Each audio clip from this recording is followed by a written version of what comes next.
Bonjour à tous, que le Seigneur vous bénisse encore ce matin merveilleux que Dieu nous accorde, ce troisième jour dans ce mois de juillet et dans cette troisième journée de cette semaine où nous sommes en train de voir ce thème merveilleux, crois en ta vision, crois en ton rêve, que le Seigneur t'a donné. Alors ce matin, j'aimerais lire avec vous une portion des Écritures dans le livre des Actes au chapitre 26, l'histoire de l'apôtre Paul. Actes au chapitre 26, à partir du verset 1er, la Bible dit ceci: « C'est dans ce but que je me rendis à Damas avec l'autorisation et la permission des principaux sacrificateurs. Vers le milieu du jour, ô roi, je vis en chemin resplendir autour de moi et de mes compagnons une lumière venant du ciel, et dont l'éclat surpassait celui du soleil.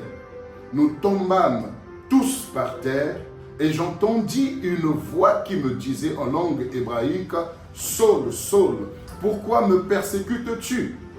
Il te serait dur de réjamer contre les aiguillons. » Je répondis: « Qui es-tu, Seigneur? » Et le Seigneur dit: « Je suis Jésus que tu persécutes.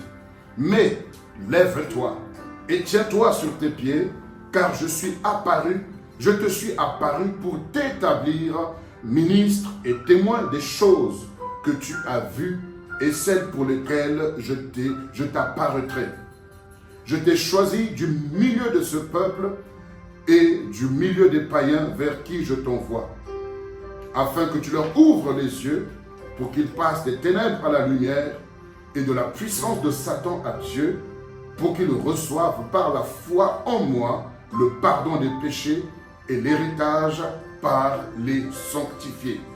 Et en conséquence, roi Agrippa, je n'ai point résisté à la vision céleste. » Par conséquence, roi Agrippa, je n'ai pas résisté à la vision céleste.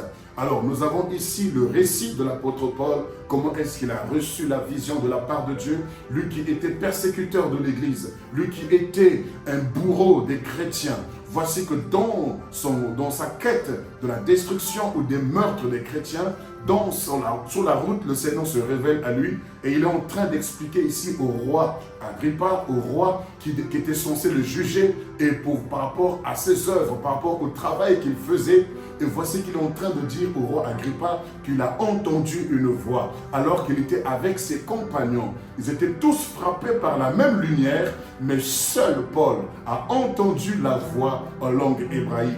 Et cette voix, c'est cette vision que Dieu lui adresse pour lui dire que je t'ai choisi du milieu d'eux, du milieu des païens vers lesquels je t'envoie pour que tu leur ouvres les yeux et qu'en mon nom, ils reçoivent le pardon de leurs péchés. Vous voyez, c'était une parole spécifique, une parole particulière, une parole personnelle que Dieu a adressée à Paul. Parce que c'était la vision que Dieu avait pour lui. Ce n'était pas de détruire l'Église, ce n'était pas de tuer les chrétiens, mais c'était de pouvoir sauver, d'amener les âmes au salut, au pardon et d'être délivrés. Et voilà que l'apôtre Paul dit: je n'ai pas pu résister à la vision céleste. Oui, parce qu'il y a la vision humaine, la vision des hommes, mais aussi la vision céleste. Lorsque la vision céleste te saisit, on ne peut pas résister à cette vision.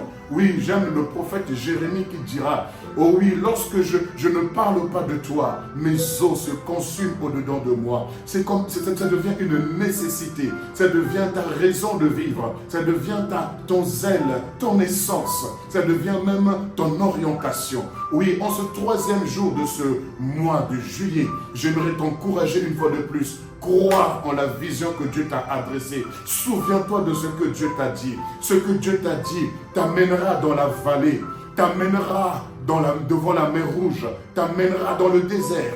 Certainement que tu traverses le désert. Certainement que tu vis des moments difficiles et des moments sombres de ta vie à cause de la vision que Dieu t'a adressée, à cause de la parole que Dieu t'a adressée. Mais c'est Dieu qui est l'auteur de cette parole. Il en sera aussi le consommateur. Sois sans crainte, ne sois pas attristé, ne sois pas abattu à cause de ce que tu perds. Pour la vision que tu as reçue, à cause de ce que tu as répondu à l'appel de Dieu, à la vision céleste, ne baisse pas les bras, ne te décourage pas, sèche tes larmes. Ton Jésus est vivant, ton Jésus est ressuscité. Il ne te délaissera pas, il ne t'abandonnera pas. Relève-toi avec la vision qu'il t'a donnée, parce que ce qu'il a commencé, il va l'achever dans le nom puissant de Jésus-Christ. Je prie que le Seigneur te garde et que le Seigneur te restaure et qu'il te renouvelle au nom puissant de Jésus.